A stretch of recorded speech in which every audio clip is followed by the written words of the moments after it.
Saya awali, Assalamualaikum warahmatullahi wabarakatuh. Perkenalkan, nama saya M. Andri Pratama, NPM 2321020216. Di sini saya akan menjelaskan tentang manfaat dan hakikat filsafat hukum Islam serta sumber-sumber pengetahuan.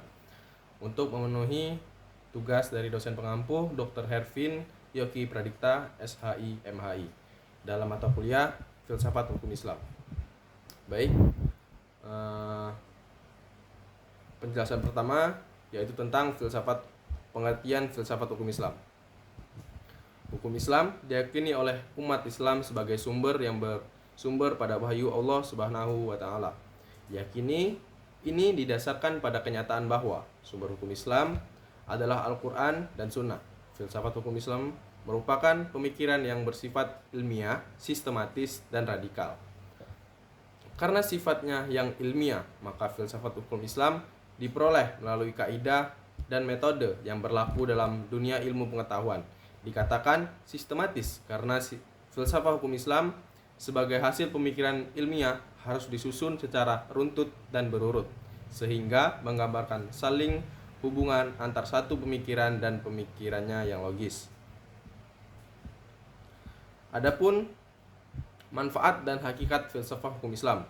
Tujuan dari adanya hukum Islam adalah menciptakan kedamaian di dunia dan kebahagiaan di akhirat.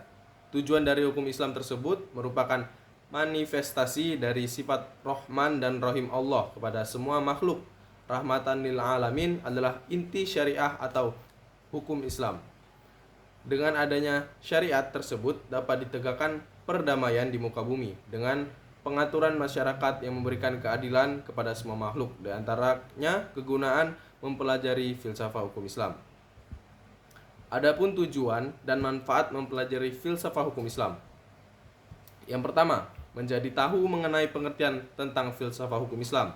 Yang kedua, menjadikan filsafat sebagai pendekatan dalam menggali hakikat sumber dan tujuan hukum Islam. Yang ketiga, dapat membedakan kajian usul fiqh dengan filsafat terhadap hukum Islam. Yang keempat, mendudukan filsafat hukum Islam sebagai salah satu bidang kajian yang penting dalam memahami sumber hukum Islam yang berasal dari wahyu Allah maupun hasil ijtihad ulama. Yang kelima, menemukan rahasia-rahasia syariat di luar maksud lahiriahnya. Dan yang keenam, memahami ilat hukum sebagai bagian dari pendekatan analitis tentang berbagai hal yang membutuhkan jawaban hukmiyah, sehingga melaksanakan hukum Islam merupakan jawaban dari situasi dan kondisi yang terus berubah. Baik, adapun sumber-sumber filsafat hukum Islam. Dalam filsafat hukum Islam terbagi menjadi dua sumber utama, nakliyah dan sumber akliyah. Yang pertama, dalil nakliyah. Dalil nakliyah tersebut mencakup Al-Quran dan hadis. Dan dalil akliyah mencakup ijma dan qiyas. Yang pertama, Al-Quran, kitab suci umat Islam yang menjadi pedoman utama dan dalam hukum Islam, yang mengandung ayat-ayat hukum, ayat ahkam yang berisi perintah, larangan, dan prinsip-prinsip etika serta keadilan.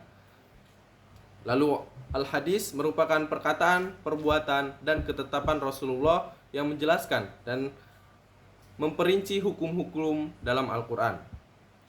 Lalu ada ijma. Ijma ialah kesepakatan para ulama terhadap suatu hukum yang disebutkan secara eksplisit dalam Al-Quran dan hadis. Contohnya ialah kesepakatan bahwa Al-Quran tidak boleh diubah atau dipalsukan. Lalu qiyas. Qiyas adalah penetapan hukum terhadap suatu kasus baru berdasarkan kesamaan sebab ilah dengan hukum yang telah ditetapkan dalam Al-Quran dan hadis. Contoh, pengharaman narkoba dengan analogi pada larangan khamr karena efek yang memabukkan. Lalu ada sumber-sumber dan pengetahuan filsafat hukum Islam. Dua aspek pengetahuan dalam filsafat hukum Islam tidak hanya membahas sumber hukum, tetapi juga tujuan, prinsip, dan hikmah di balik hukum-hukum Islam. Beberapa aspek penting dalam filsafat hukum Islam adalah menjaga agama, menjaga jiwa, menjaga akal, menjaga keturunan, serta menjaga harta. Adapun sumber-sumber dan pengetahuan filsafat hukum Islam ialah hubungan antar hukum dan moralitas. Filsafat hukum Islam melihat bahwa hukum tidak hanya bersifat legal formal, tetapi juga memiliki sifat dimensi etika dan spiritual.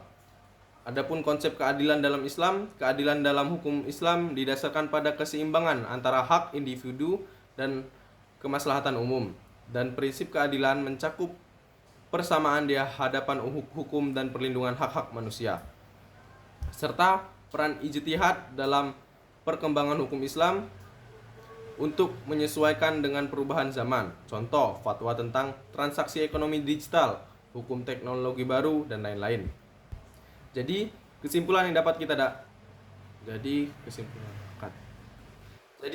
kesimpulan yang dapat kita ambil, filsafat hukum Islam memiliki manfaat besar dalam memahami, mengembangkan, dan menerapkan hukum Islam dengan lebih mendalam dan kontekstual. Hakikat terletak pada keseimbangan antara wahyu dan akal, tujuan kemaslahatan, keadilan, serta sifatnya yang universal dan berorientasi pada kesejahteraan manusia.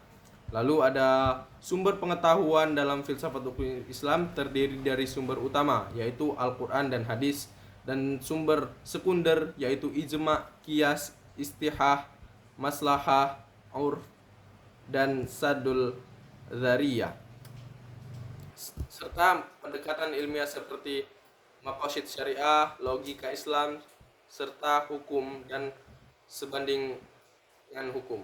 Semua sumber berkontribusi dalam menjadikan hukum Islam sebagai sistem hukum yang dinamis, fleksibel, dan relevan dalam berbagai situasi dan kondisi. Sekian penjelasan dari saya. Jikalau ada salah kata, saya mohon maaf. Kepada Allah saya mohon ampun.